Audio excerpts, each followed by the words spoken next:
Well, first, allow me to thank you, President Santos, for the kind welcome I've received in Colombia and for the opportunity for us to have such a meaningful meeting and exchange on views on a number of important issues.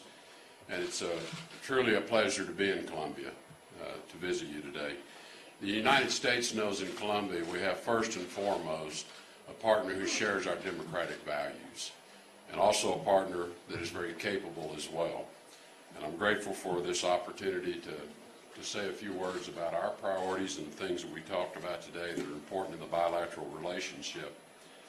We did discuss our concerns about the surge in coca cultivation and cocaine production in Colombia, but the President also gave me a very good report of the steps that are being taken, the progress that's being made, and he just spoke to much of that, and we are quite encouraged by what we hear.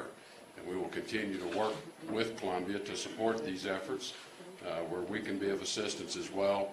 This is a shared challenge for both of our nations as well, to work together to undermine the transcriminal organizations that create the networks that are devastating for citizens in Colombia, and they're devastating to the American people as well. And so we look forward to continuing that cooperation. As you highlighted, we have had many, many years of joint law enforcement efforts and have very strong laws in Colombia that help us deal with those who are apprehended as well, and we thank you for that.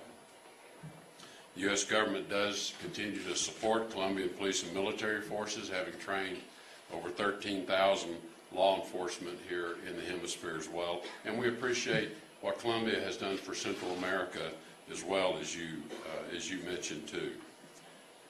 Colombia has been a key player in the hemisphere's efforts to restore democracy in Venezuela, and the President spoke extensively about that, and we had a very extensive exchange on how we can work together along with others in the region through the Lima Group, ultimately through the OAS, to restore democracy in Venezuela. And this is our only objective, is to see Venezuela return to its constitution, return its duly elected assembly, and to hold free and fair elections and give the Venezuelan people the right for their voices to be heard in elections.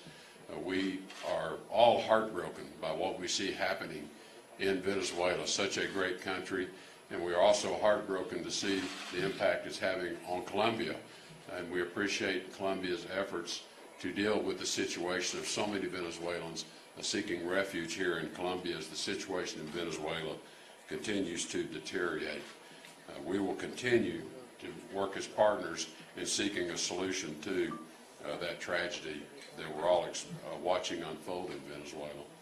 Also want to note our appreciation for Colombia's full support on our concerns about the nuclear weapons programs of North Korea and the DPRK, and we appreciate that Colombia sent a representative to the Vancouver meeting in Canada this past month, and there was important participation on the part of Colombia to support that international effort and that joint statement, which was very clear as to the desire of the entire international community that North Korea denuclearize and give up their nuclear weapons. And finally, I do want to state again, we support Colombia's accession to the OECD and have underlined our commitment in helping Colombia complete and implement the technical requirements to qualify for membership in the OECD.